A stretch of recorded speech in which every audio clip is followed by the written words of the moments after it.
সংগঠনৰ নামত যিসকলে দালালি কৰে চৰিয়াব মন যায় মই অপেন কৈছোঁ দেই অপেন কেমেৰাত কৈছোঁ চৰিয়াব মন যায় অখিল গগৈতো এগৰাকী আহোম অখিল গগৈ এগৰাকী অসমীয়া ভূমিপুত্ৰ অখিল গগৈ সন্মানীয় শিৱসাগৰ বিধানসভা সমষ্টিৰ বিধায়ক অসমত বৰ্তমান ক্ষমতাকেন্দ্ৰিক জাত পাতৰ নামত যোনটো মানুহক ভাগ ভাগ কৰাৰ এটা ৰাজনীতি সেই ৰাজনীতি মানুহৰ মাজত এটা হিংসা বিয়পোৱাৰ ৰাজনীতি দালাল কিছুমান আছে দালাল কিছুমানক মাতি আনি পেলাই টকশ্ব' পাতে উঠি অহা নৱপ্ৰজন্মক চান্স নিদিয়ে নৱপ্ৰজন্মই লিখা পঢ়াত গুৰুত্ব দিব লাগে নিজৰ ভৱিষ্যত গঢ়াৰ কাৰণে গুৰুত্ব দিব লাগে APSC UPSC কেনেকৈ ক্ৰেক কৰিব পাৰি তাৰ কাৰণে গুৰুত্ব দিব লাগে নীট কেনেকৈ ক্ৰেক কৰিব পাৰি JEE কেনেকৈ ক্ৰেক কৰিব পাৰি সেইবোৰলৈ চিন্তা চৰ্চা কৰিব লাগে পডকাষ্টৰ আন এটা ভিডিঅ'লৈ স্বাগতম জনাইছোঁ আজি আমাৰ অতিথি দক্ষিণ কামৰূপ ইয়থ এছ'চিয়েশ্যনৰ সভাপতি মাননীয় মিৰাজুল ইছলাম ডাঙৰীয়া দাদা আমাৰ এই অনুষ্ঠানলৈ স্বাগতম জনাইছোঁ নমস্কাৰ প্ৰথমতে ধন্যবাদ জ্ঞাপন কৰিছোঁ ৰংমন জিয়া এই অনুষ্ঠানৰ পডকাষ্টটো ধন্যবাদ জ্ঞাপন কৰিছোঁ নিশ্চয় আমি যিহেতু নতুন একদম এট ফাৰ্ষ্ট আমি শুভেচ্ছা বাৰ্তা এটা বিচাৰিম আপোনাৰ পৰা নিশ্চিতভাৱে আশা কৰিম তুমি যে এটা নতুন প্ৰয়াস কৰিছা এটা নতুন চেষ্টা কৰিছা প্ৰতিজন মানুহৰ নিশ্চয়কৈ এটা সপোন থাকে আশা কৰিম আগন্তুক দিনত ৰংমন জিয়া এই চেনেলটো এটা ভাল গতিত আগবাঢ়িব আৰু ৰাইজে আঁকোৱালি ল'ব মানুহৰ পৰা যি মৰম বা আশীৰ্বাদ বিচাৰি আহিছা সংবাদ জগতেই হওক বা ডিজিটেল মাধ্যমেই হওক কণ্টেণ্ট ক্ৰিয়েটৰ এই ক্ষেত্ৰখনেই হওক এইটো ইমান এটা সহজ ৰাস্তা নহয় ইয়াত বহুত ঘাত প্ৰতিঘাতৰ মাজেৰে তুমি যাব লাগিব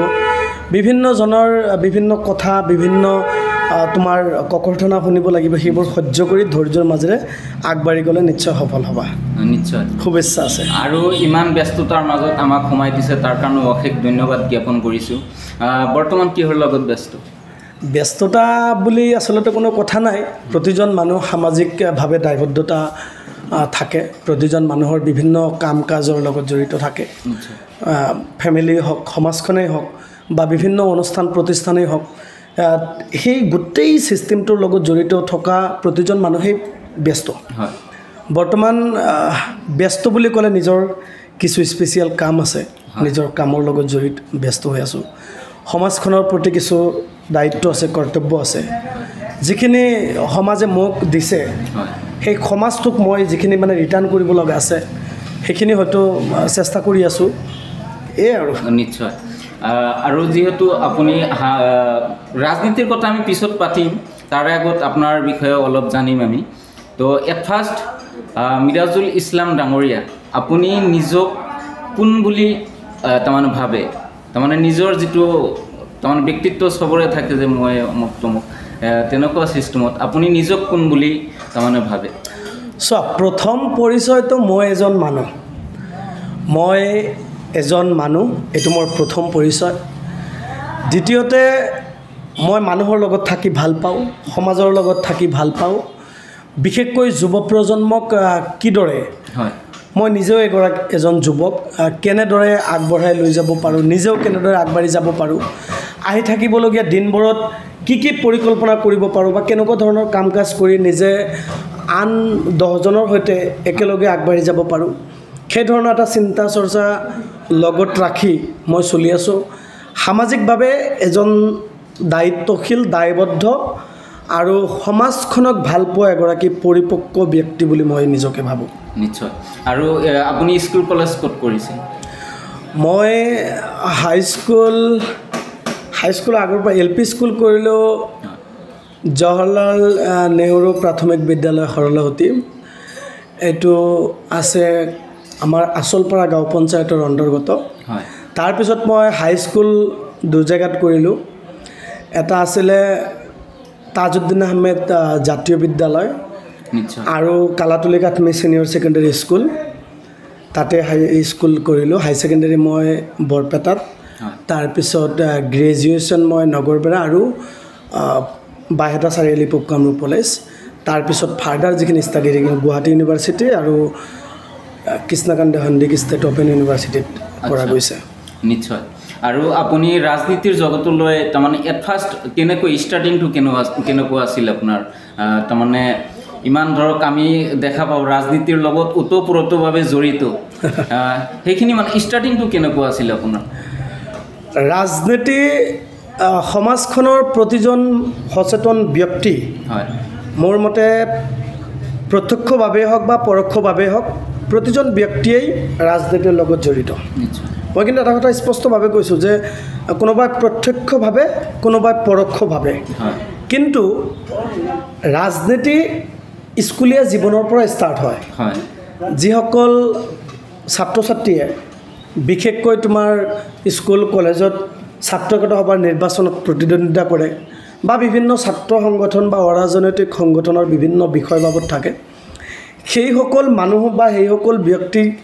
ৰাজনীতিৰ ক্ষেত্ৰখনলৈ কোনোবা আনিব নালাগে হয় অট'মেটিকেলি তেওঁলোকৰ যোনটো ৰাজনৈতিক পৰিক্ৰমা বা তেওঁলোকৰ ৰাজনৈতিক যোনটো যাত্ৰা সেই যাত্ৰাটো অট'মেটিকেলি এইটো হৈ যায় হয় হয় তুমি আজি কোনোবা এটা অৰাজনৈতিক সংগঠন হওক বা ছাত্ৰ সংগঠনক তুমি যদি কিবা এটা বিষয় বাবদ থাকা হয় নিশ্চিতভাৱে তোমাৰ লগত কোনোবা MLA মিনিষ্টাৰৰ লগত চা চিনাকি হ'ব ৰাজনৈতিক ক্ষেত্ৰখনত যিসকল ব্যক্তি বিশেষকৈ জড়িত সেইসকল ব্যক্তিৰ লগত চিনাকি হ'ব হোৱাৰ লগে লগে অট'মেটিকেলি তোমাৰ সেই জীৱন ব্যৱস্থাটো তোমাৰ পৰৱৰ্তী সময়টো ৰাজনীতিৰ লগত অট'মেটিকেলি জড়িত হৈ যায় তো মোৰ কথাটো যিহেতু সুধিছা ৰাজনৈতিক ক্ষেত্ৰখনত মোৰ কোনো গুৰু নাই দেই প্ৰতিটো ক্ষেত্ৰত কিন্তু আমাৰ একোজন গুৰু লাগে লাগে লাগে আমাৰ শিক্ষাগুৰু যেনেকৈ আছে প্ৰয়োজন আমাৰ দৈনন্দিন জীৱন ব্যৱস্থাৰো মানে গুৰু থাকে কিন্তু মোৰ ৰাজনৈতিক ক্ষেত্ৰখনত মোৰ গুৰু নাই মই গুৰু নোহোৱা এগৰাকী শিষ্য ওকে মই নিজেই মোৰ ৰাজনৈতিক পটভূমিৰ গুৰু নিশ্চয় তো এনেকৈ যেতিয়া কলেজত ইলেকশ্যন খেলিলোঁ তাৰ আগত সংগঠনৰ লগত জড়িত আছিলোঁ কলেজত ইলেকশ্যন খেলিলোঁ মই আটাইতকৈ বেছি ভোটত মানে জয়লাভ কৰিলোঁ BPC কলেজত নগৰবেৰা BPC কলেজত তো নগৰবেৰা BPC কলেজত মই আটাইতকৈ বেছি ভোটত আজিলৈকে মোৰ ৰেকৰ্ড কোনেও ভাঙিব পৰা নাই মোৰ ৰেকৰ্ড কোনেও ভংগ কৰিব পৰা নাই তাৰপিছত নগৰবেৰা আঞ্চলিক মেচ ইউনিয়নৰ মই VP হ'লোঁ তাৰপিছত মই নগৰবেৰা BPC কলেজৰ আছু গোটৰ মই সভাপতি হ'লোঁ এনেকৈ বিভিন্ন পৰ্যায়ত কামখিনি কৰি থাকোঁতে তাৰপিছত পৰ্যায়ক্ৰমে আহি মই যুৱ উন্নয়ন মঞ্চ কামৰূপ জিলা সমিতিৰ সভাপতি হ'লোঁ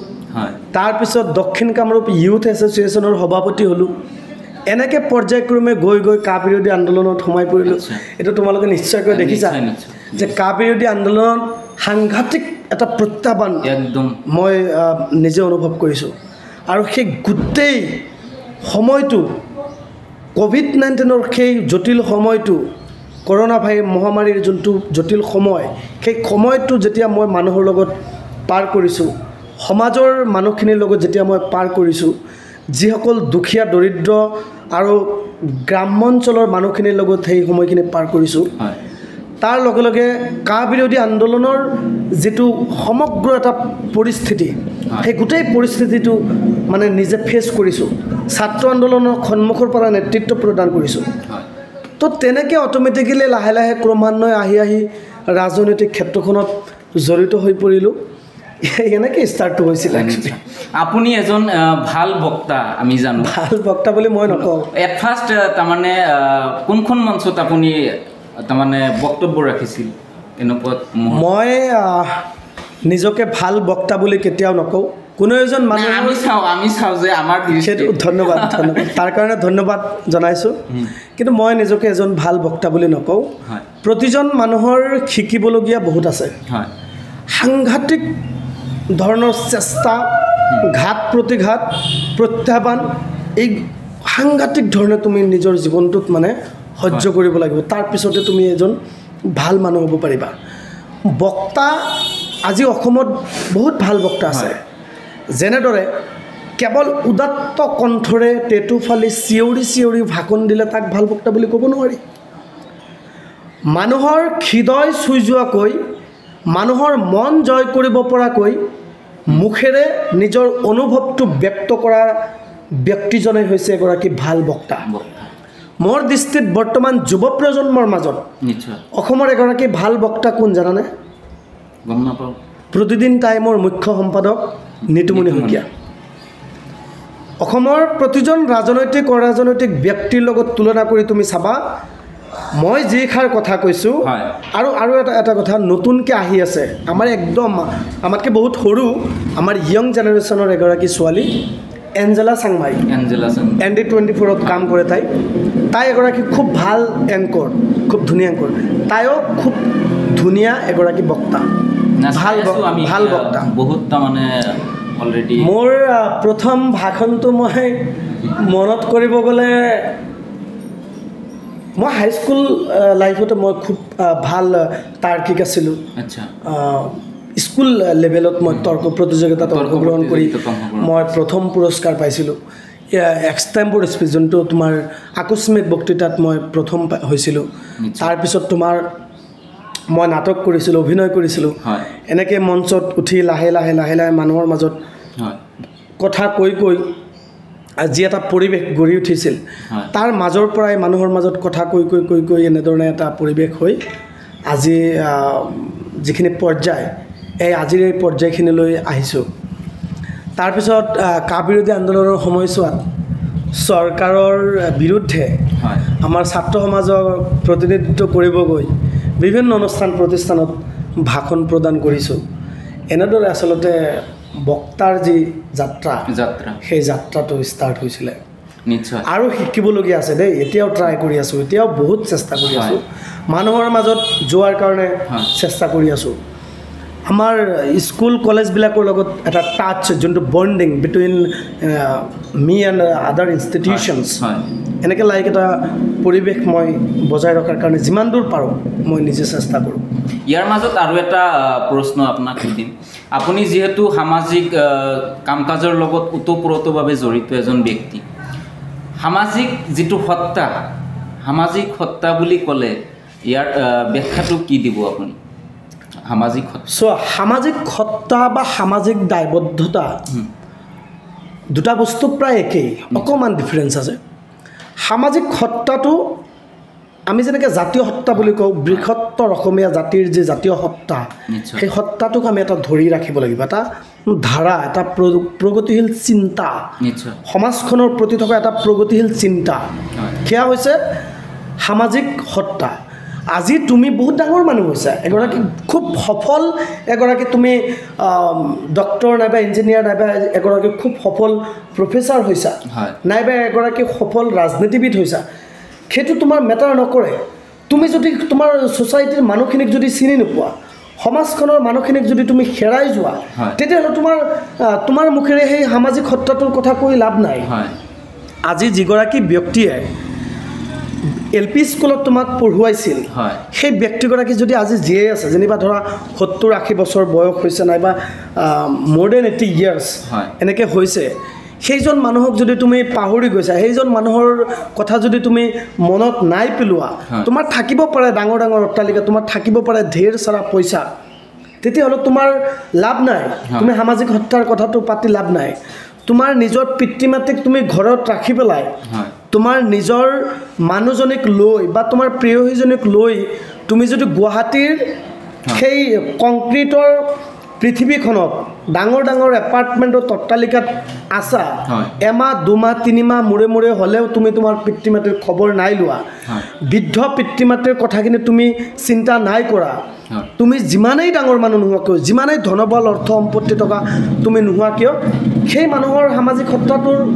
কাম নাই। আজি সমাজখনত তোমাৰ এটা সামাজিক অনুষ্ঠান হৈছে, তোমাৰ গাঁৱৰ বা তোমাৰ সমাজৰ ক্লাবৰ ল'ৰাখিনিয়ে কিবা এটা অনুষ্ঠান পাতিছে, তাতে তোমাক আমন্ত্ৰিত সন্মানীয় বা বিশিষ্ট অতিথি হিচাপে মাতিছে, নাইবা তোমাক মাতা নাই কিন্তু তোমাক এনে অনুষ্ঠানটোত অংশ ল'বলৈ তোমাক আহ্বান জনাইছে। তুমি যদি তাতে 2 পইচাৰে তেওঁলোকক সহায় কৰিব নোৱাৰা, দুটামান কথাৰে যদি তুমি তেওঁলোকক মানে কিবা এটা পৰামৰ্শ দিব নোৱাৰা, বা সেই অনুষ্ঠানত আহি পেলাই যদি ৰাইজক সম্বোধন কৰি বা সেই ল'ৰাখিনিক উৎসাহ উদ্দীপনা জনোৱাৰ কাৰণে যদি তুমি দুটামান কথা ক'ব নোৱাৰা, তেতিয়াহ'লে তুমি সামাজিক সত্তাৰ কথা কৈ লাভ নাই। আজি চোৱা, আমাৰ সমাজত আমি বহুত মানুহ দেখা পাওঁ, খুব একদম ঢেৰ পইচা আছে, বহুত নামী দামী গাড়ী লৈ সামাজিক মাধ্যমত ফটোবোৰ শ্বেয়াৰ কৰে, নিজৰ আপোন মানুহজনীক লৈ নিজৰ ল'ৰা ছোৱালী বা বন্ধুবৰ্গক লৈ বিভিন্ন ঠাইত ভাৰতবৰ্ষৰ বিভিন্ন ঠাইত তেওঁলোকে জাৰ্ণি কৰিব যায় ট্ৰিপত যায় বা বিভিন্ন নামী দামী ৰেষ্টুৰেণ্ট তোমাৰ ৰিজৰ্ট এনেকৈ বহুত মানে হোটেল চোটেলত লাক্সাৰিয়াছ লাইফ তেওঁলোকে স্পেণ্ড কৰে আজিকালি আমাৰ এনেকুৱা হৈছে যে আমাৰ ছ'চাইটিৰ বহুত মানুহৰ বাৰ্থডে পাৰ্টিত তোমাৰ কি হয় বিয়াৰ আদান প্ৰদান হয় বহুত বাৰ্থডে চেলিব্ৰেশ্যন কৰে তোমাৰ বিভিন্ন দূৰ দূৰণি ঠাইলৈ গৈ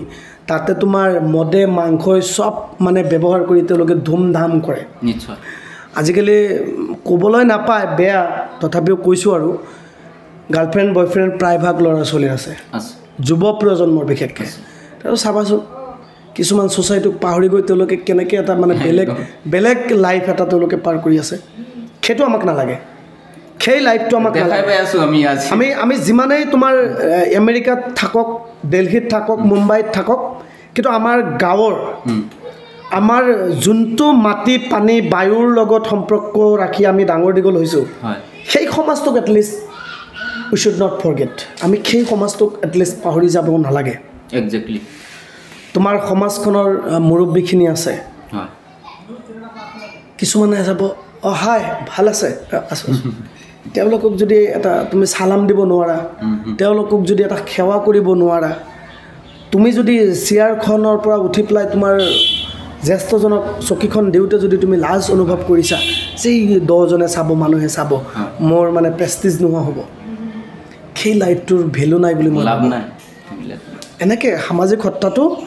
আমি একদম গ্ৰাছ ৰুট লেভেলৰ পৰা আমাৰ বোকা পানী থকা ৰাস্তাৰ পৰা আৰম্ভ কৰি আমাৰ মছজিদ মন্দিৰ আমাৰ নামঘৰ আমাৰ ক্লাববোৰ আমাৰ যিসকল মানে যুৱ প্ৰজন্মই একেলগে লাগি অনুষ্ঠান প্ৰতিষ্ঠানবোৰ কৰে সেইবোৰৰ লগত যোনটো এটা হৃদয়ৰ সম্পৰ্ক সেই সম্পৰ্কটো থাকিলেই মই সামাজিক সত্তাটো মানে পৰিপূৰ্ণ হোৱা বুলি মই ভাবোঁ নিশ্চয় এইখিনি যথেষ্ট আৰু যেহেতু আপুনি চাই আছে এতিয়া বৰ্তমান আমাৰ বিশেষকৈ অসমৰ ৰাজনীতিটো একচুৱেলি কেনেকুৱা ধৰণৰ নীতি হ'ব লাগে একচুৱেলি ৰাজনীতিৰ যিবিলাক নীতি থাকিব লাগে নীতিটো কেনে হোৱা উচিত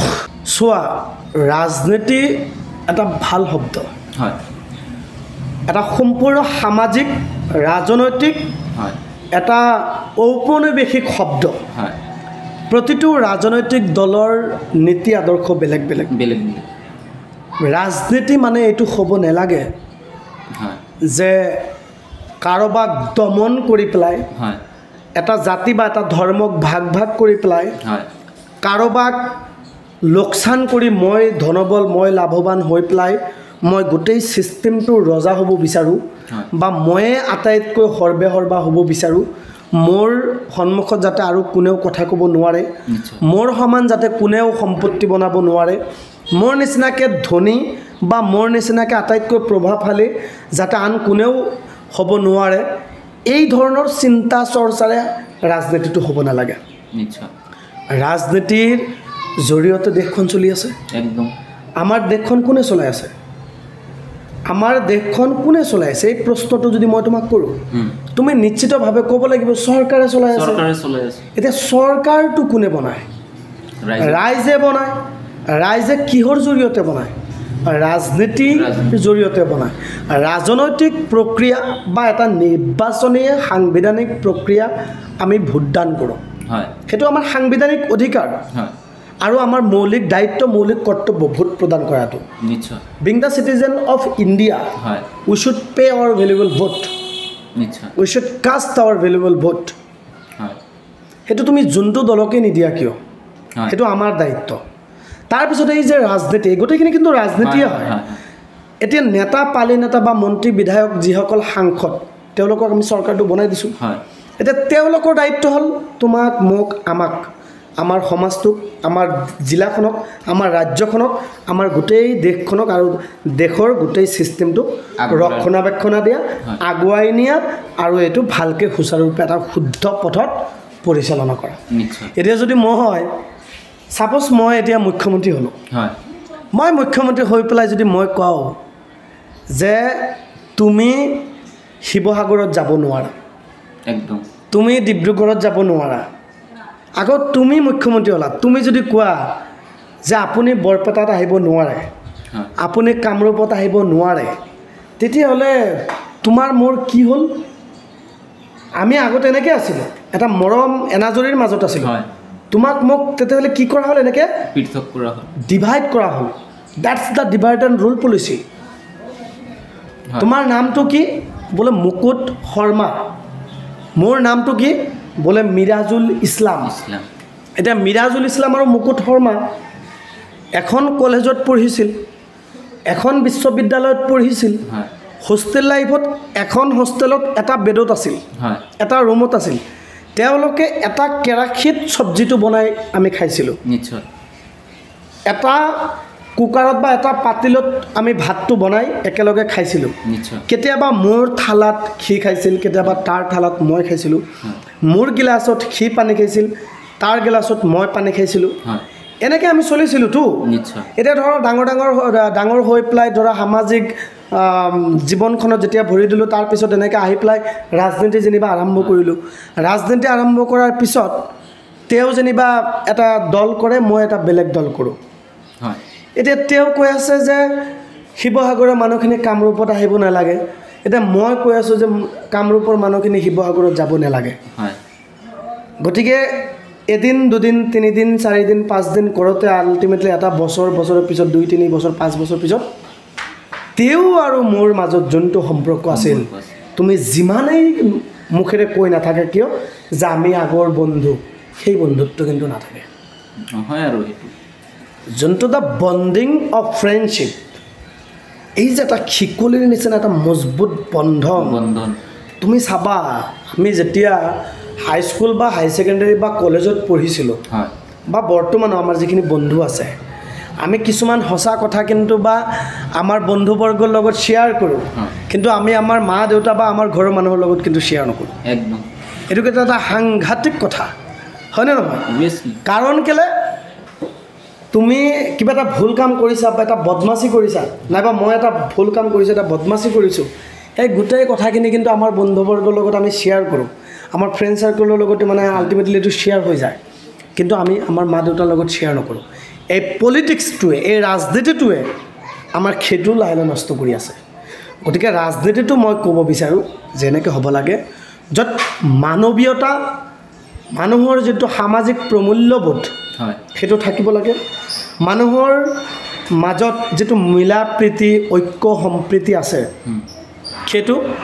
ধৰ্মৰ নামত, জাতিৰ নামত ভেদাভেদ কৰি, ভাগ কৰি সেইটো বিনষ্ট কৰিব নালাগে। ৰাজনীতিৰ নামত পাৰিলে ৰাজনৈতিক নামত আমাৰ মানুহখিনিক একত্ৰিত কৰিব লাগে। এটা ৰাজনৈতিক দলত হিন্দু আছে, মুছলমানো আছে, খ্ৰীষ্টানো আছে, জৈনো আছে। ৰাজনীতিৰ জৰিয়তেই কিন্তু সেই মানুহখিনিৰ লগত এটা ফ্ৰেণ্ডশ্বিপ হয়, আকৌ আমাৰ এটা বণ্ডিং হয়। চাবাচোন, এটা মঞ্চত হিন্দু মুছলমান চবে একেলগে বহিছে। আজি অসমৰ কথা কওঁ নেকি? অসমৰ কথা কিবা এটা কওঁ নেকি? এটা কথা কৈ দিওঁ। কিমান গালি পাৰে অসমৰ মুখ্যমন্ত্ৰী হিমন্ত বিশ্ব শৰ্মা ডাঙৰীয়া আৰু সাংসদ ৰকিবুল হুছেইন ডাঙৰীয়াৰ কথাই ক'লোঁ। এজন বিজেপিৰ, এজন কংগ্ৰেছৰ, তেওঁলোকে কিমান দুজনে ইজনে আনজনক গালি পাৰে। আকৌ ৰকিবুল হুছেইনে আৰু হিমন্ত বিশ্ব শৰ্মাই ৰাতি ফোনত কথা পাতেনে নাপাতে? পাতে। এটা সময়ত 15 বছৰ একেলগে চৰকাৰত আছিল, একেলগে কেবিনেট মিনিষ্টাৰ আছিল। একেলগে যি দুজন ব্যক্তি 15টা বছৰ কেবিনেট মিনিষ্টাৰ আছিল, তেওঁলোকৰ লগত কিমান সম্পৰ্ক থাকিব পাৰে? আছে সেইবিলাক মানে অখিল গগৈ বিধানসভাৰ পৰা মুখ্যমন্ত্ৰীৰ এগেইনষ্টত কথা ক'লে, চৰকাৰৰ এগেইনষ্টত কথা ক'লে, বিধানসভাৰ পৰা তেওঁক বহিষ্কাৰ কৰি দিয়া হয়। সেইগৰাকী অখিল গগৈ অসুস্থ হোৱাৰ লগে লগে মুখ্যমন্ত্ৰী হিমন্ত বিশ্ব শৰ্মাই খবৰ ল'বলৈ যোৱা নাছিল জানো? গতিকে আমি ৰাইজ উল্লুকা পাঠা। শ্বেৰমান আলী কংগ্ৰেছৰ বিৰুদ্ধে ইমান কথাবিলাক কৈ আছে। শ্বেৰমান আলী বাঘবৰৰ বিধায়ক, ইমান বেয়াকৈ কৈ আছে কংগ্ৰেছৰ বিৰুদ্ধে, অথচ কংগ্ৰেছৰ পৰা টিকট লৈ হাতৰ চিনত তেওঁ বিধায়ক হৈছে। আজি তেওঁৰ বিধায়ক পদটো কিয় খাৰিজ হোৱা নাই? এইটো পলিটিকেল গেম। একদম। হিমন্ত বিশ্ব শৰ্মাই শ্বেৰমান আলীক জেলত ভৰাইছিলে হয় হিমন্ত বিশ্ব শৰ্মা চৰকাৰে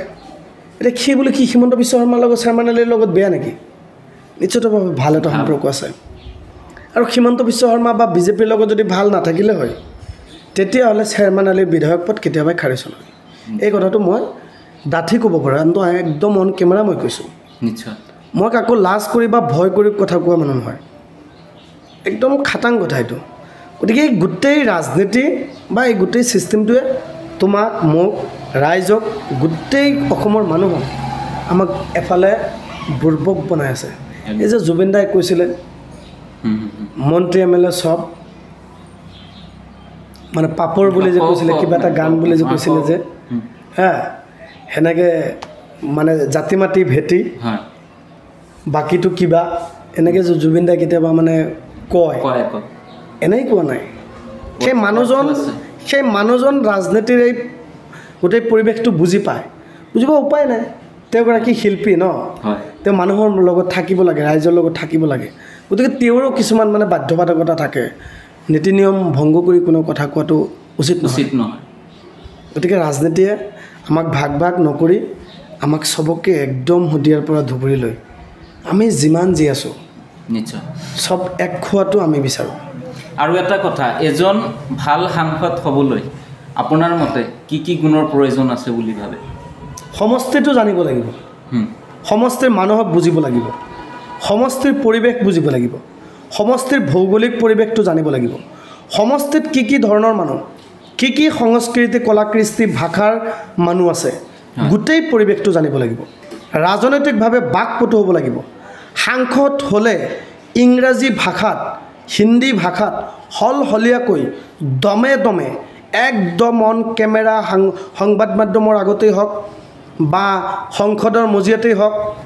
টেবুল ঢুকিয়াই নিজৰ অধিকাৰৰ কাৰণে নিজৰ জাতিটোৰ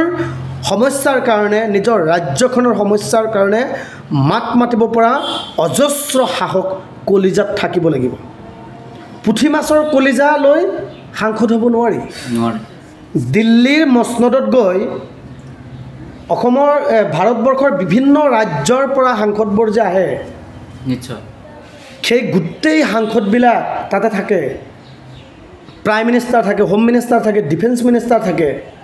স্পীকাৰ থাকে সব মানুহৰ মাজত থাকি পেলাই নিজৰ সমষ্টি আৰু নিজৰ ৰাজ্যখনৰ কথা একদম চকুত হৈ কথা পাতিব পৰা সাহস দুৰ্বাৰ সাহস আৰু প্ৰচণ্ড মানে বাকপটু হ'ব লাগিব এনেকুৱা এজন ব্যক্তি আছে অসমত নিশ্চিতভাৱে আছে নাম ক'ব না গৌৰৱ গগৈ তুমি নকলেও মই ক'ম অসমৰ বুলি ক'লে ভুল হ'ব ভাৰতবৰ্ষৰ ভিতৰত আটাইতকৈ বাকপটু আটাইতকৈ ৰাজনৈতিকভাৱে পৰিপক্ক সাংসদবিলাকৰ যদি এখন তালিকা বনোৱা হয় টপ 5ত পৰিব গৌৰৱ গগৈ ভাৰতবৰ্ষৰ ভিতৰত আটাইতকৈ বাকপটু আৰু আটাইতকৈ তোমাৰ ভাল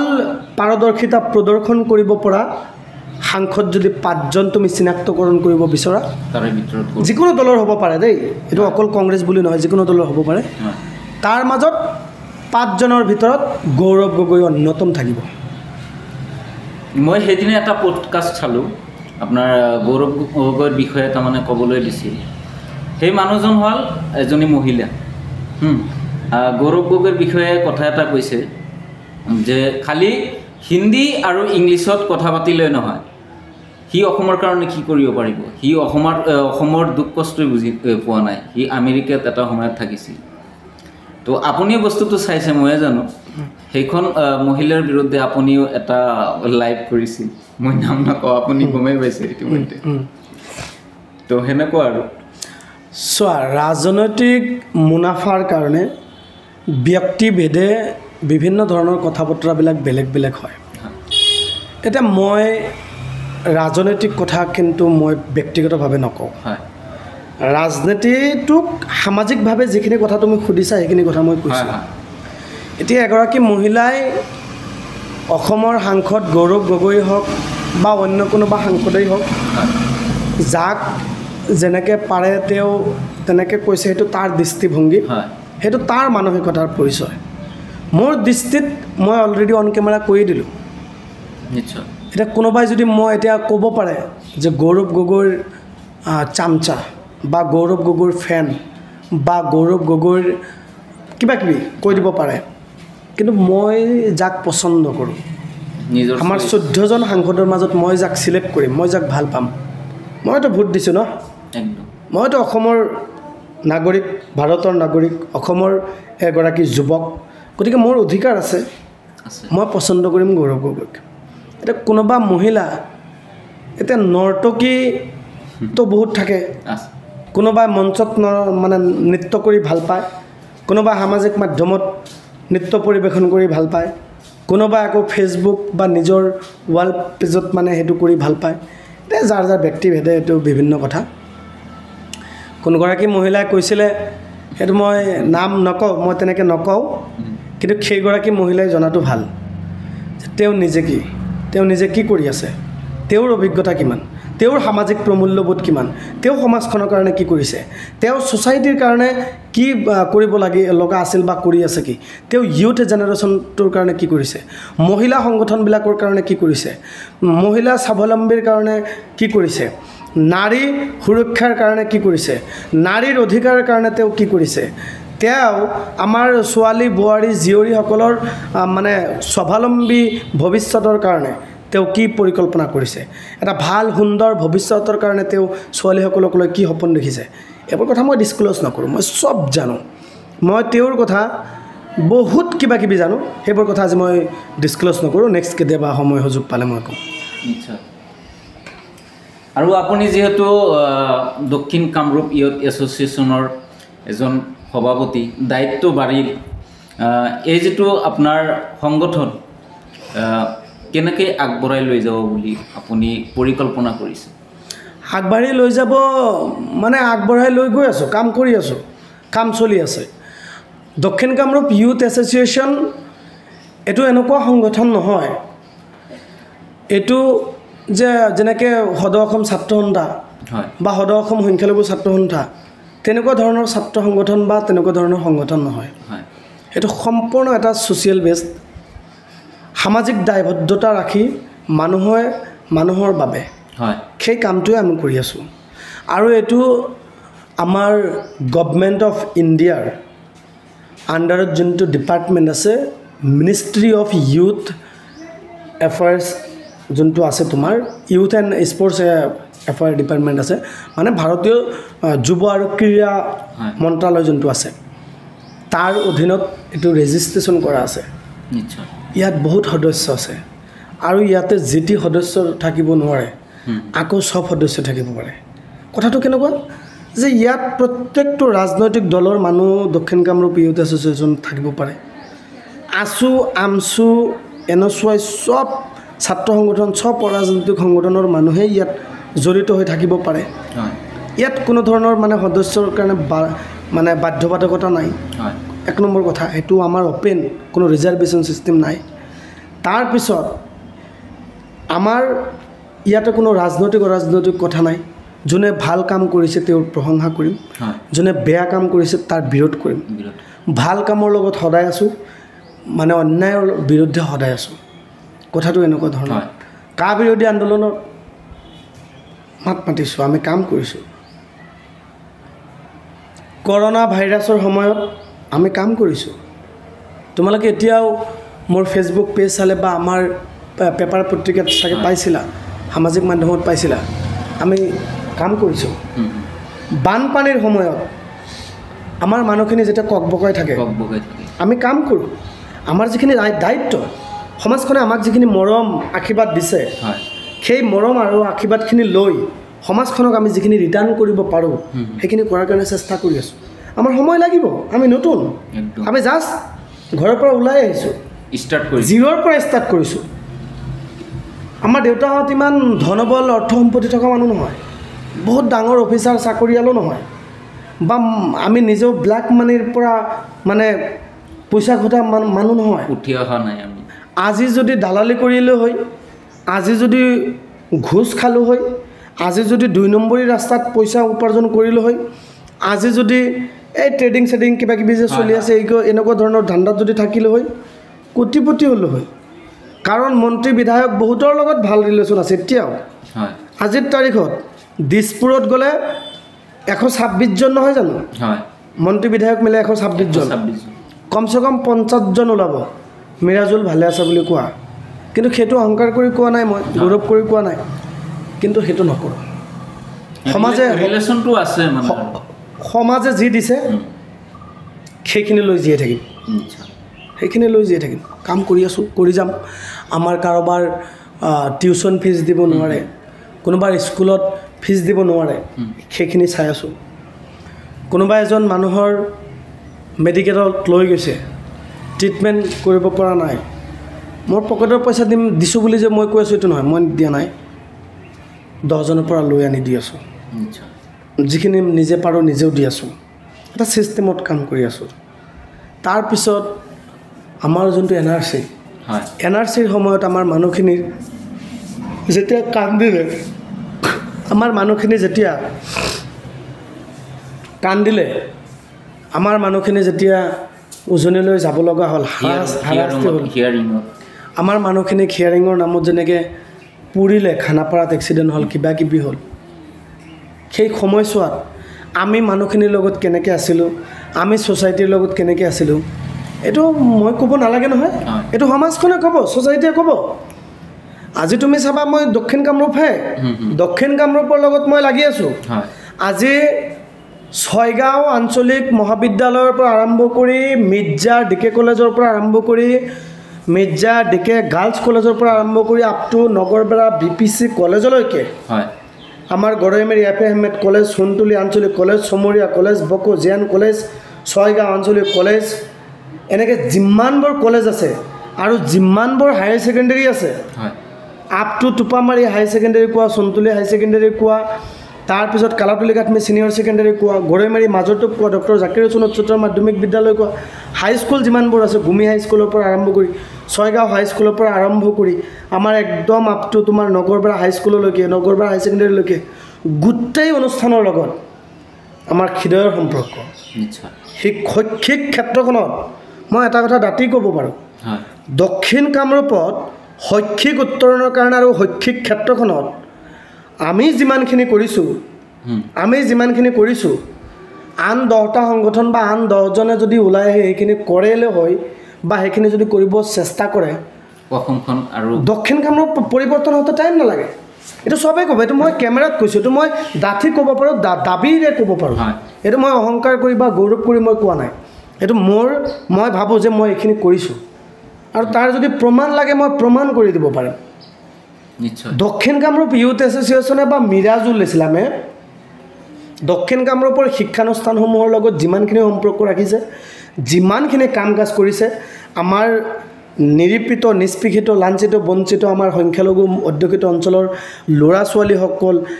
মানে লিখা পঢ়োৱাৰ কাৰণে যিমানখিনি চেষ্টা কৰিছে বা ইটা ভাটাত কাম কৰা বন্ধ কৰিব লাগে চাহ দোকানত কাম কৰা বন্ধ কৰিব লাগে আমাৰ 14 বছৰৰ ল'ৰাখিনি আমাৰ লিখা পঢ়া কৰিব লাগে ছোৱালীখিনি লিখা পঢ়া কৰিব লাগে বাল্য বিবাহটো বন্ধ হ'ব লাগে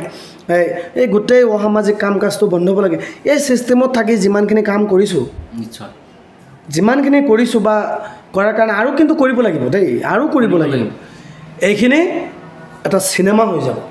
এটা ছবি কৰি দিব পাৰিম কিন্তু আমাৰ কথাখিনি কোনেও ডিছক্ল'জ নকৰে আমি নকৰোঁ আমি আমাৰ কথা কেনেকৈ কওঁ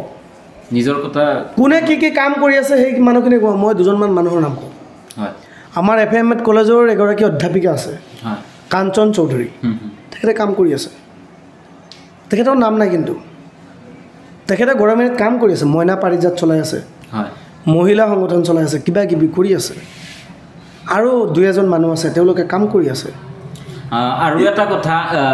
আমাৰ অসমত কি সবতকৈ আটাইতকৈ তাৰমানে ডাঙৰ সমস্যা এটা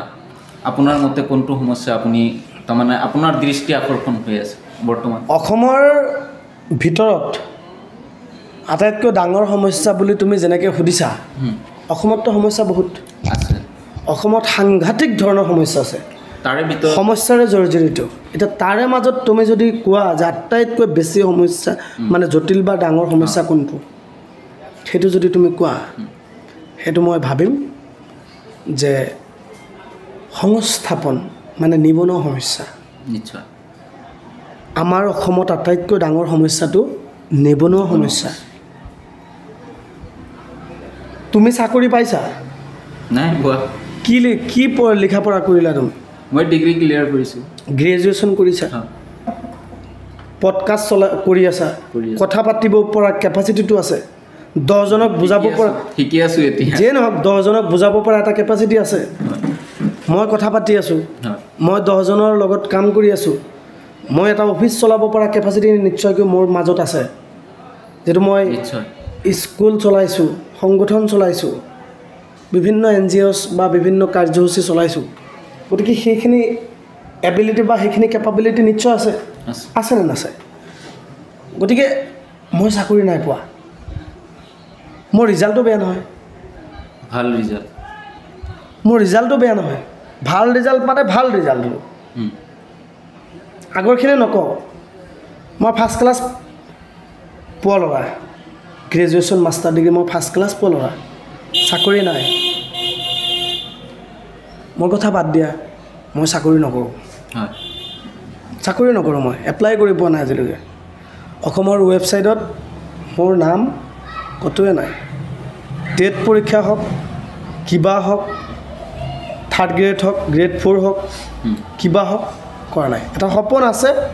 পৰৱৰ্তী সময়ত দেখা পোৱা যাব সেইটো কাৰণে প্ৰিপেয়াৰেশ্যন লৈ আছোঁ কিবা এটা পৰীক্ষা দিম প্ৰিপেয়াৰেশ্যন লৈ আছোঁ সেইটো পিছত ক'ম কিন্তু নিবনুৱা সমস্যাটো আটাইতকৈ ডাঙৰ সমস্যা বানপানীৰ সমস্যা আজি আমাৰ মূল্য বৃদ্ধিৰ সমস্যা আজি আমাৰ বেৰোজগাৰী মানুহৰ ইনকাম চ'ৰ্চ নাই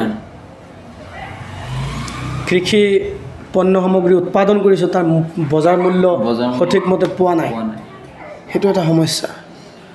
তাতকৈ আটাইতকৈ ডাঙৰ সমস্যাটো হ'ল ৰাজনৈতিক সমস্যা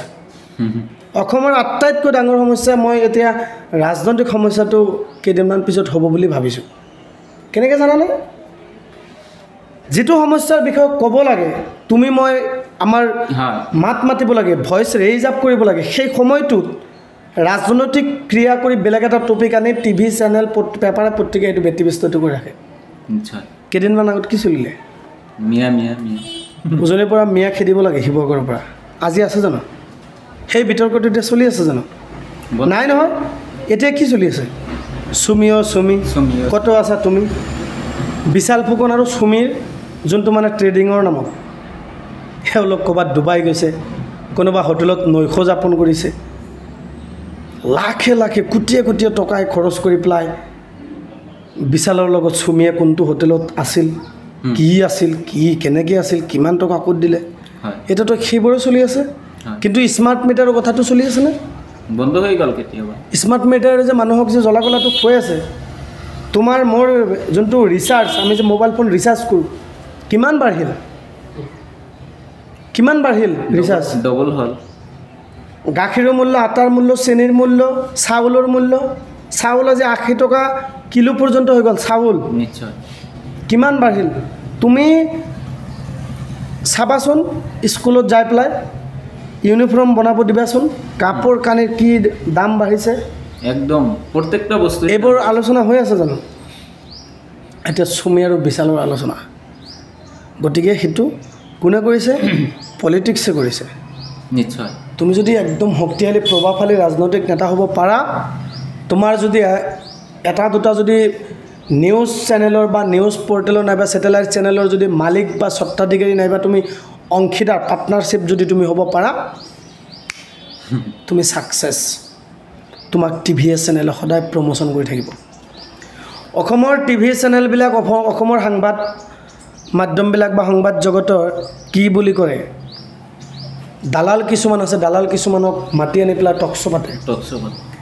উঠি অহা নৱপ্ৰজন্মক চান্স নিদিয়ে উঠি অহা ছাত্ৰ সমাজৰ যুৱ প্ৰজন্মক চান্স দিব নিবিচাৰে যিখিনি আমাৰ ছাত্ৰ সংগঠন বা ৰাজনৈতিক সংগঠনক প্ৰতিনিধিত্ব কৰি সমাজখনৰ কাৰণে কষ্ট কৰি আছে একদম মাটি পানী বায়ুৰ লগত সম্পৰ্ক হৈ আছে গ্ৰাম্য অঞ্চলত থাকি তেওঁলোকে কাম কৰি আছে সাধাৰণ মানুহৰ লগত সেই মানুহখিনিক তোমালোকে চাবাচোন টক শ্ব'ত দেখা পোৱা নেকি টিভি চেনেলত দেখা এটাও নাই মোটামুটি গোটেই অসম মিলাই 15-20জনমান মানুহ আছে তাৰে মাজত 5-6জন দালাল আছে মষ্ট ৱান্টেড দালাল মই দালাল বুলি কৈছোঁ অন কেমেৰাত কৈছোঁ দেই সেইখিনিকে পকেট গৰম আলোচনা সেইখিনিকে তোমাৰ paid promotion paid news paid telecast তেওঁলোকে কৰাই থাকে জাষ্ট পকেট গৰম আলোচনা গতিকে সেইটো কোৱা হয় ৰাজনৈতিক সমস্যা এই আজি তোমালোকৰ চেনেলত এই মোৰ ভাইটি এজন আছে তেওঁক মাতি এটা পডকাষ্ট কৰিবাচোন এটা মানে টক শ্ব' পাতিবাচোন নাইবা এটা মত বিনিময় অনুষ্ঠান কৰিবাচোন অসমৰ জাতীয় জীৱনৰ লগত সম্পৰ্ক থকা অসমৰ ভাষা সাহিত্য সংস্কৃতি কলা কৃষ্টিৰ প্ৰতি দায়বদ্ধ আৰু দায়িত্বশীল ব্যক্তি কিমানজন এই অনুষ্ঠানবোৰত আহে ক'ৰবাত বিজেপি কংগ্ৰেছ AUDF AJP ক'ৰবাত ৰাজনৈতিক দলৰ খালী কিছুমান ভণ্ড ৰাজনৈতিক নেতাক আনি পেলাই চিঞৰ বাখৰ হুলস্থুলী এটা পৰিৱেশ কৰি দিয়ে এজনে ক'ব বিচাৰিলে আন 3জনে 4জনে হুলস্থুল কৰে কথাই শুনিব নিদিয়ে এনেকৈ এটা গতিকে এনেকুৱা ধৰণৰ ছিষ্টেমত কৰে গতিকে মোৰ ক'ব লাগে ইমানেই আৰু আমি দেখা পাওঁ এটা বস্তু যেতিয়া নিৰ্বাচনৰ সময় হয় বহুত সাংসদ বহুত বিধায়ক আমাৰ অঞ্চলত আহি কিনে বিভিন্ন প্ৰতিশ্ৰুতিৰে ৰাইজৰ আগত আহি যিবিলাক কথা কয় আৰু ভোটখিনি লোৱাৰ পিছত ৰাইজে বনালে বিধায়ক বনালে সাংসদ বনালে কিন্তু সেইবিলাকৰ ভিতৰত কোনোবাই দল বাগৰে কোনোবাই বেলেগ এটা দলত ভালকৈ যোগদান কৰে সেইবিলাক কিহৰ কাৰণে কৰে নাজানো আমি একচুৱেলি সেইবিলাক কৰা এটা অপৰাধ নেকি নিশ্চিতভাৱে অপৰাধ বুলি একান্তই অপৰাধ বুলি নকওঁ মই হয় এইটো যাৰ যাৰ এটা ব্যক্তিগত বিশ্বাসঘাতকতা কৰা যেন লাগে নেকি সেইটো মই নাভাবোঁ কাৰণ সেইটো দলে কৰিছে ন হয় ইমান দিনে তুমি এটা দলৰ লগত থাকি 10 বছৰ কাম কৰিলা 10 বছৰ কাম কৰাৰ পিছত তোমাক টিকটটো নিদি পেলাই কোনোবা এজন অলি গলিৰ পৰা টানি আনি পেলাই পইচাৰ বিনিময়ত ধন ঘটাৰ নামত সেই দলটোৰ কেইগৰাকীমান নেতা পালি নেতা মিলি পেলাই কি কৰিলে তোমাক বেলেগ এজনক মানে টিকটটো দি দিলে অথচ সেই মানুহজনৰ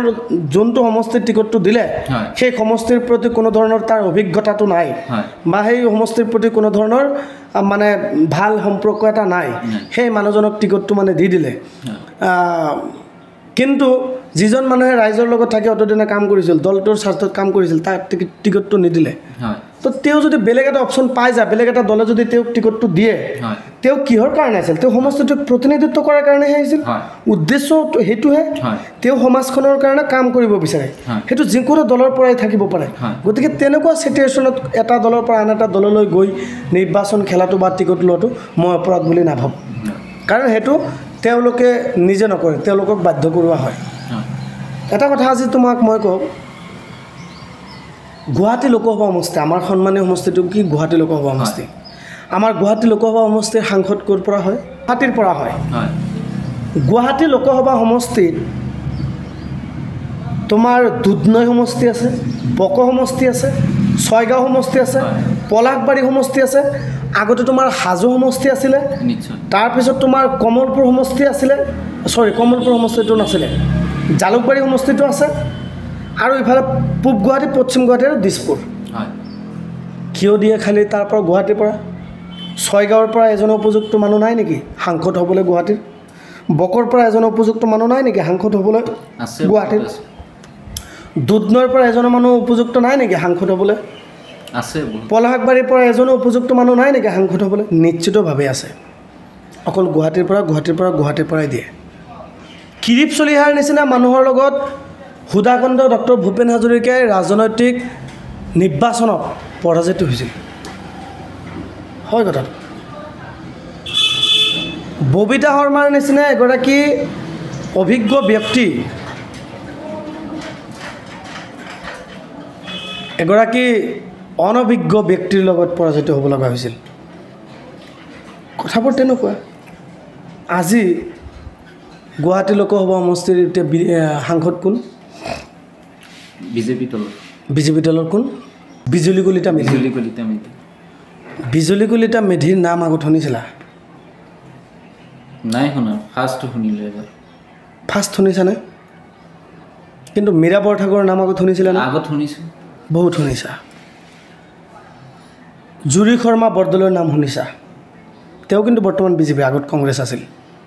কুইন ওজাৰ নামো শুনিছা, বিজয় চক্ৰৱৰ্তীৰ নাম শুনিছা, শুনিছোঁ। আঙুৰ লতা ডেকাৰ নাম শুনিছা, ৰিণিকী ভূঞা শৰ্মাৰ নাম শুনিছা,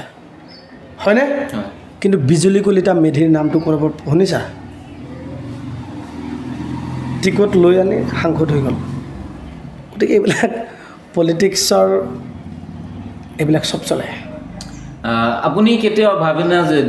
আমাৰ যিটো ৰাজনীতি, মূল্যবোধৰ ৰাজনীতিটো লাহে লাহে শেষ হৈ আছে? লাহে লাহে শেষ হৈ আছে মানে শেষ হোৱাৰ পথত। ক'ত আছে মূল্যবোধৰ ৰাজনীতি? যোনটো সামাজিক প্ৰমূল্যবোধ জীয়াই ৰখাৰ কাৰণে যিটো ৰাজনীতি কৰিব লাগে, হয়, সেই ৰাজনীতিটো আজি আছে জানো? আজি বিজেপি দলৰ প্ৰাক্তন প্ৰধানমন্ত্ৰী আছিলে হয়, বিজেপিৰ পৰা অটল বিহাৰী বাজপেয়ী, তেখেতৰ যি ৰাজনীতি আছিল সেই ৰাজনীতিটো আজিৰ বিজেপিয়ে কৰে না? আজিৰ বিজেপিয়ে কি ৰাজনীতি কৰে? ঘৃণাৰ ৰাজনীতি। আজিৰ বিজেপিয়ে হিন্দু মুছলমানৰ ৰাজনীতি, ধৰ্মৰ নামত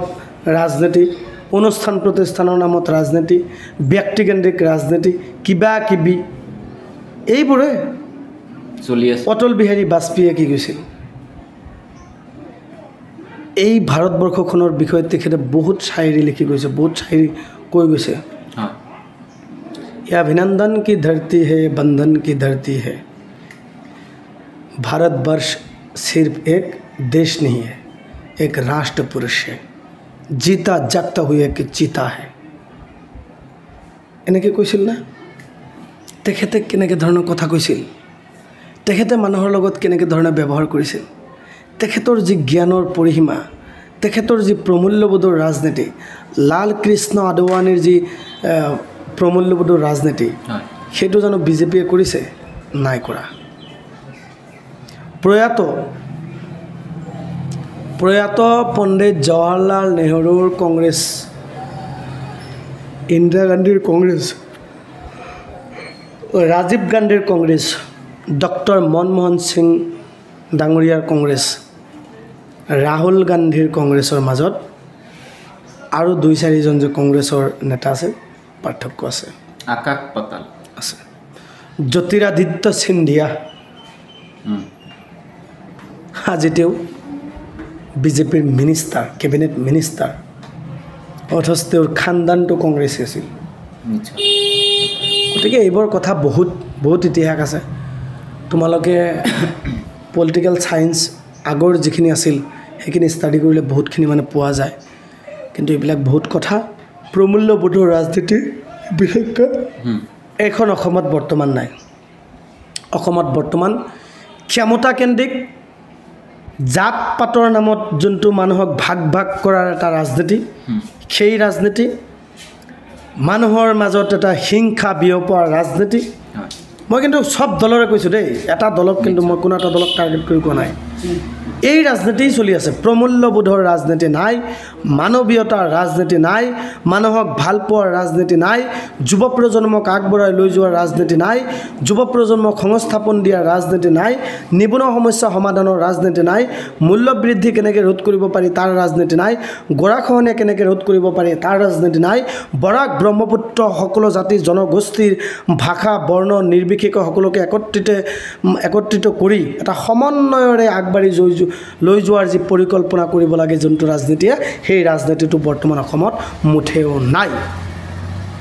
সব ইফাল সিফাল হৈ আছে। নাই, ইফাল সিফাল মানে আজি বোলে কোনোবাই বোলে কৈছে তোমাৰ পৈতৃক পৰিচয় বোলে বিচাৰিছে, কোনোবাই কাৰোবাক নিমকি গুণ্ডা বুলি কৈছে, কোনোবাই কাক কি কি গালি পাৰি আছে, তেওঁলোকৰ ভাষা জ্ঞান নাই। আজি অখিল গগৈ ডাঙৰীয়া সিদিনাখন কি কৰিছে, ছাৰ তেওঁক মানে লুঙিটো ধৰি ওলাই দিয়ক। বিধানসভাৰ মজিয়াৰ পৰা লুঙি ধৰি উলিয়াই দিয়ক। অখিল গগৈক এনেকৈ কৈছে। অখিল গগৈটো কি আহোম হয়নে নহয়? হয়, তেওঁ আহোম জাতিৰ এগৰাকী সদস্য হয়নে নহয়? এইবিলাক ৰাজনীতিৰ পৰা ৰাজনীতি নহয়। কেতিয়াবা দুই এটা নামধাৰী সংগঠনৰ নামত যিসকলে দালালি কৰে, চৰিয়াব মন যায়। মই অপেন কৈছোঁ দেই, অপেন কেমেৰাত কৈছোঁ, চৰিয়াব মন যায়। অখিল গগৈটো এগৰাকী আহোম অখিল গগৈ এগৰাকী অসমীয়া ভূমিপুত্ৰ অখিল গগৈ সন্মানীয় শিৱসাগৰ বিধানসভা সমষ্টিৰ বিধায়ক আৰু সেইগৰাকী অখিল গগৈক যেতিয়া কোৱা হৈছে তেওঁৰ লুঙি ধৰি উলিয়াই দিয়ক তেতিয়া এই নামধাৰী তথাকথিত দুই এটা সংগঠনে কিয় মাত মতা নাছিলে মিয়া খেদিব শিৱসাগৰৰ পৰা মিয়াখিনি যাব লাগে চিঞৰ বাখৰ কৰি আছে চৰকাৰী পক্ষৰ দালালি কৰি আছে হিমন্ত বিশ্ব শৰ্মাৰ গোলামী কৰি আছে কৰি থাকক আমাৰ ক'ব লগা নাই তহঁতৰে ভূমিপুত্ৰ তহঁতৰ সহদৰ ভাই তহঁতৰ সন্মানীয় সমষ্টিৰ বিধায়ক অখিল গগৈ এটা ৰাজনৈতিক দলৰ সভাপতি তেওঁক কোৱা হৈছে তেওঁক লুঙি ধৰি উলিয়াই দিয়ক যিজনে কৈছিল সেইটো বিজেপিৰ বিধায়ক হয় তেওঁক উলিয়াই দিব লাগিছিল কাৰণ তেওঁ সাংবিধানিক পদমৰ্যাদা উলংঘন কৰিছে তেওঁ সংবিধানক অপমান কৰিছে তেওঁ বিধানসভাক অপমান কৰিছে তেওঁ শিৱসাগৰবাসী ৰাইজক অপমান কৰিছে তেওঁক উলিয়াই দিব লাগিছিল তেওঁক এৰেষ্ট কৰি পেলাই তেওঁক জেলত ভৰাব লাগিছিল সেইটো হৈছে জানো সেইটোৰ মন্তব্যৰ বিৰুদ্ধে শিৱসাগৰত কিবা প্ৰতিবাদ হৈছে জানো কিবা প্ৰতিক্ৰিয়া প্ৰকাশ পাইছে জানো তথাকথিত ভণ্ড কেইগৰাকীমান যে এই তোমাৰ নামত চান্দা পাৰ্টি যে আছে চান্দা তুলি জীৱন নিৰ্বাহ কৰি থকা কেইগৰাকীমান ভণ্ড ছাত্ৰ নেতা বা অৰাজনৈতিক সংগঠনৰ নেতা যে আছে কেইগৰাকীমান যে আছে খুব চিঞৰি থাকে কলা চশমা পিন্ধে যিয়ে নহওক সেই কেইজনৰ কিবা মাত বোল দেখিছা প্ৰতিবাদ দেখা পাইছা সেইবোৰত নাই কাৰণটো কি জানা আপুনি যিটো কথা ক'লে ধৰক এইবোৰৰ পৰা নৱপ্ৰজন্মই কি শিকিব কওকচোন একো নিশিকে নৱপ্ৰজন্মই লিখা পঢ়াত গুৰুত্ব দিব লাগে নিজৰ ভৱিষ্যত গঢ়াৰ কাৰণে গুৰুত্ব দিব লাগে APSC UPSC কেনেকৈ ক্ৰেক কৰিব পাৰি তাৰ কাৰণে গুৰুত্ব দিব লাগে নীট কেনেকৈ ক্ৰেক কৰিব পাৰি JEE কেনেকৈ ক্ৰেক কৰিব পাৰি সেইবোৰলৈ চিন্তা চৰ্চা কৰিব লাগে নৱপ্ৰজন্মক আহ্বান জনাম পলিটিক্সত কোনো পদ্ধতি সোমাব নালাগে হয় অৱশ্যে এটা কথা যিখিনি একদম কোনো ধৰণৰ মানে লাষ্ট গৈ গতিবিধি নাই সেইখিনিতো পলিটিক্স কৰিব লাগিব আৰু পলিটিক্সত দুই এজন ভাল মানুহ থাকিব লাগিব যিখিনি সেইখিনি নোৱাৰে তাৰ মাজৰ পৰা যিখিনি ভাল যিখিনি খুব মানে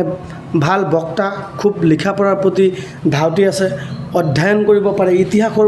পৰিধি জানে ইতিহাসৰ প্ৰতি জ্ঞান আছে গোটেই ভৌগোলিক পৰিৱেশৰ প্ৰতি জ্ঞান আছে সেই মানুহখিনি বা সেই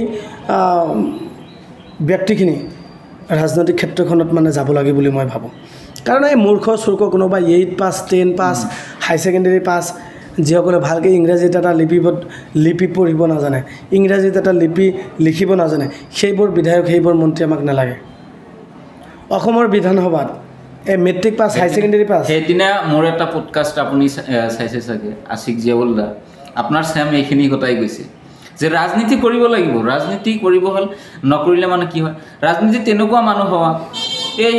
মেট্ৰিক আণ্ডাৰ মেট্ৰিক 8 পাছ 9 পাছ এইবিলাক পঢ়ি আহিছে সেইবিলাকক ৰাজনীতি কৰি লাভ নাই ভাল শিক্ষিত মানুহ আহক ভাল এডুকেটেড মানুহ সেইটো বিচাৰোঁ ভাল এগৰাকী কোনোবা ডক্টৰ আছে ভাল অধিবক্তা আছে ভাল ইঞ্জিনিয়াৰ আছে তেওঁলোক আহক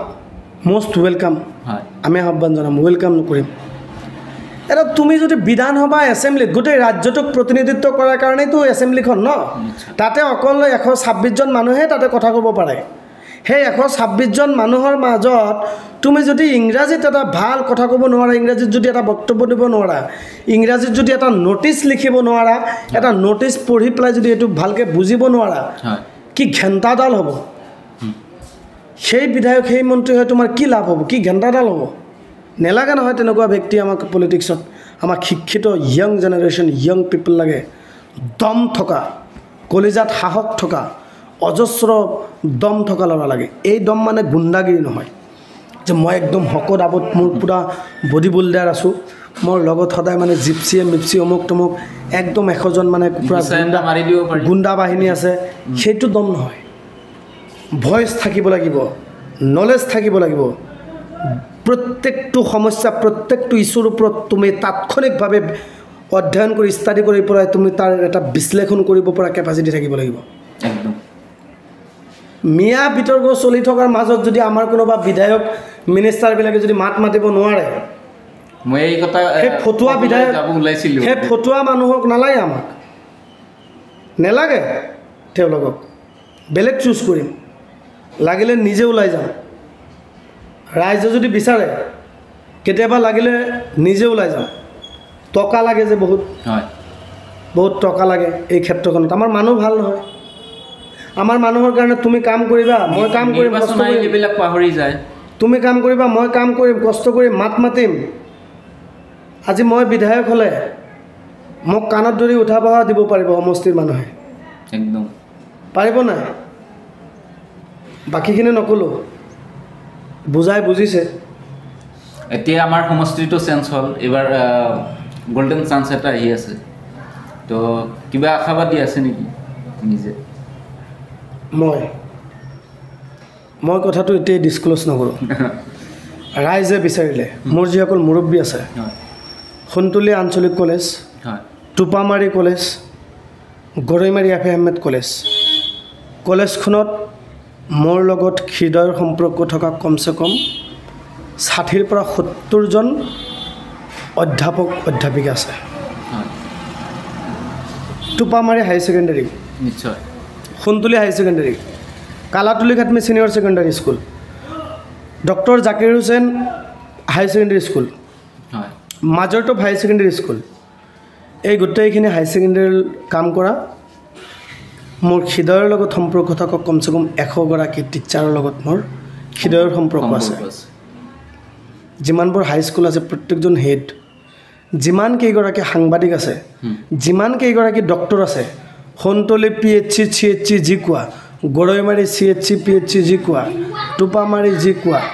গোটেই স্বাস্থ্যখণ্ডৰ কাম কৰি থকা ডক্টৰখিনি চিকিৎসকখিনিৰ লগত হৃদয়ৰ সম্পৰ্ক আছে অধিবক্তাখিনি উকিলখিনিৰ লগত এটা ভাল সম্পৰ্ক আছে ছাত্ৰ সংগঠন অৰাজনৈতিক সংগঠনৰ প্ৰত্যেকজন বিষয়ববীয়াই মিৰাজুল ইছলাম কোন হয় ভালকৈ চিনি পায় মিৰাজুল ইছলামেও তেওঁলোকক ভালকৈ চিনি পাওঁ বুজি পাওঁ এই গোটেই ছিষ্টেমটোৱে যদি বিচাৰে অকল মোক নহয় মই বুলি নহয় মই কথাটো এনেকৈ কৈছোঁ বেলেগে আকৌ সমালোচনা কৰিব বেলেগে আকৌ সমালোচনা কৰিব নহয় মই নহয় আমাৰ মাজৰ পৰা নহয় এইটো তুমিও হ'ব পাৰা মোতকৈ যদি উপযুক্ত কোনোবা আছে XYZ আমাৰ এই গোটেই ছিষ্টেমটোৰ মাজত যদি কোনোবা উপযুক্ত এজন আছে তেওঁ হ'ব পাৰে হওক কি আপত্তি আছে কিন্তু দলীয়ভাৱে আহিব লাগিব দলে যাক টিকট দিব দলীয়ভাৱে আহিব লাগে নিৰ্দলীয়াত MLA হৈ লাভ নাই নিৰ্দলীয় বিধায়ক হৈ তুমি লাভ নাই যেতিয়া তুমি কোনো এটা ৰাজনৈতিক দলৰ বেনাৰত আহি তুমি বিধায়ক হ'বা তোমাৰ শক্তিটো সদায় বেছি থাকিব মজবুত থাকিব কাৰণ তোমাৰ দলৰ আৰু 10জন সতীৰ্থ থাকিব যে আৰু নিৰ্দলীয় হ'লে তুমি অকলেই লৰিব লাগিব যুদ্ধ কৰিব লাগিব তুমি কাম কৰি ফল নাপাবা আৰাম নাপাবা পৰিকল্পনা আছে আৰু থাকিব আৰু পৰিকল্পনা কৰিব লাগে মইতো ক'ম যে 100জন কেণ্ডিডেট ওলাই যাওক টোপামাৰী সোণতলী গৰৈমাৰীৰ পৰা 100জন ওলাই যাওক 100জনৰ পৰা আমি এজন চিলেক্ট কৰিম নিশ্চয় টোপামাৰী সোণতলী গৰৈমাৰী আমাৰ চমৰীয়া সমষ্টিৰ কেন্দ্ৰবিন্দুটো 100জন ওলাই যাওক তাৰ মাজৰ পৰা আমি চিলেক্ট কৰিম নোলায় উল্টাই সমালোচনা কৰিব বেলেগৰ পিছে পিছে ঘূৰিব তাৰ পিছে পিছে তুমি নুঘূৰিলে তোমাক ভয় ভাবুকি দিব তোমাক লোভ দেখুৱাব তোমাৰ নামত হোৱাই নোহোৱাই কেছ ৰুজু কৰিব এই ছিষ্টেমটো আছে আমাৰ মিয়া মানুহৰ এইটো দুখ আমাৰ সংখ্যালঘু মানুহৰ এইটো দুখ নিজৰ ঘৰৰ মানুহক সন্মান কৰিব নাজানে আমাৰ জাতিটোৰ আটাইতকৈ দুৰ্ভগীয়া সিদ্ধান্ত সেইটো যে নিজৰ ঘৰৰ মানুহক আদৰ যত্ন কৰিব নাজানে নিজৰ ঘৰৰ মানুহক সন্মান কৰিব নাজানে নিজৰ ঘৰৰ যিবিলাক নিগেটিভ কথা নিজৰ ঘৰৰ যিবিলাক বদনামী কথা নিজৰ জাতিৰ যিবিলাক মানে নিগেটিভ কথা নিজৰ জাতিৰ বা ধৰ্মৰ যিখিনি মানে বেয়া কথা সেই কথাখিনি বেলেগৰ আগত কৈ নিজে ভাল হৈ আন 10জনক আৰু গোটেই জাতিটোক বেয়া কৰিব মই ভাল থাকিলে হ'ব পাৰে নিশ্চয় এই সমস্যাটোৰ কাৰণে আজি ইমানখিনি হৈ আছে এই সমস্যাটো যদি নাথাকিলে হয় আজি কেতিয়াবাই পৰিৱৰ্তন হ'ল হয় আমাৰ সমাজখন যেহেতু আপুনি ৰাজনীতিৰ লগত ইমান ওতঃপ্ৰোতভাৱে জড়িত আমি এতিয়া কেইজনমান ৰাজনীতিবিদৰ বিষয়ে আমি জানিব চেষ্টা কৰিম অলপ চমুকৈ এট ফাৰ্ষ্ট আমাৰ বৰ্তমানৰ মুখ্যমন্ত্ৰী ডক্টৰ হেমন্ত বিশ্ব শৰ্মা ডাঙৰীয়া, তেখেতৰ বিষয়ে কি ক'ব? অহংকাৰী, দাম্ভিক, একনৈকত্যবাদী আৰু তেওঁ যিটো কয় সেইটোৱেহে শুদ্ধ, আনে যিটো কয় বা যিটো কৰিব বিচাৰে সেইটো শুদ্ধ নহয়, এই ধৰণৰ যোনটো অকালপক্ষ চিন্তাধাৰাৰ ব্যক্তি আৰু ব্যক্তিকেন্দ্ৰিক নিশ্চয় ৰাজনীতিবিদ। আৰু গৌৰৱ গগৈ ডাঙৰীয়া বৰ্তমান সাংসদ, যুৱ প্ৰজন্মৰ এগৰাকী বলিষ্ঠ কণ্ঠ, নিশ্চয় অসমৰ এগৰাকী বলিষ্ঠ নেতা, হয় যিজনে লোকসভাত গৈ বিৰোধী দলৰ দলপতি হোৱাৰ যোগ্যতা অৰ্জন কৰিব পাৰিছে। নিশ্চয় শিকি আছে, শিকিব লগা আৰু বহুত আছে, শিকি আছে, চেষ্টা কৰি আছে, আমাৰ আশীৰ্বাদ আছে, আমাৰ শুভেচ্ছা আছে। নিশ্চিতভাৱে এটা সময়ত ভাল ৰাজনীতিবিদ, এগৰাকী ভাল লিডাৰ অসমবাসীয়ে দেখা পাব। প্ৰাক্তন মুখ্যমন্ত্ৰী মাননীয় সৰ্বানন্দ সোণোৱাল ডাঙৰীয়া, এগৰাকী সহজ সৰল ভদ্ৰ মানুহ, কিন্তু সিদ্ধান্তবোৰ লোৱাত কেতিয়াবা ভুল কৰে। নিশ্চয়। আৰু AJPৰ সভাপতি মাননীয় লুৰেণজ্যোতি গগৈ ডাঙৰীয়া, বাকপটু, এগৰাকী উদাত্ত কণ্ঠৰ গৰাকী, ৰাজনৈতিক ক্ষেত্ৰখনত নতুন, বহুতখিনি কথা শিকিব লগা আছে, জানিব লগা আছে, অধ্যয়ন কৰিব লগা আছে। সাধাৰণ মানুহৰ লগত সম্পৰ্ক গঢ়িবলৈ অকণমান সময় লাগিব, অপেক্ষা কৰিব লাগিব, ধৈৰ্য লাগিব, আৰু এগৰাকী ভাল বক্তা। অখিল গগৈ ডাঙৰীয়া, এটা প্ৰতিবাদী সত্তা, এটা প্ৰতিবাদী কণ্ঠ, অসমৰ বিভিন্ন সমস্যাত মাত মাতিব পৰা এটা সাহসী কণ্ঠ। নিশ্চয়। এইখিনিতে আমি বহুত কথা পাতিলোঁ। আমাৰ লগত আজি উপস্থিত আছিল দক্ষিণ কামৰূপ ইউথ এছ'চিয়েশ্যনৰ সভাপতি মাননীয় মিৰাজুল ইছলাম ডাঙৰীয়া। দাদা, বহুত ধন্যবাদ থাকিল আপোনালৈ ইমানখিনি সময় দিয়াৰ বাবে, অশেষ ধন্যবাদ জনাইছোঁ। গতিকে আজিৰে আমাৰ অনুষ্ঠানটো সামৰণি মাৰিছোঁ। ধন্যবাদ। জয় আই অসম।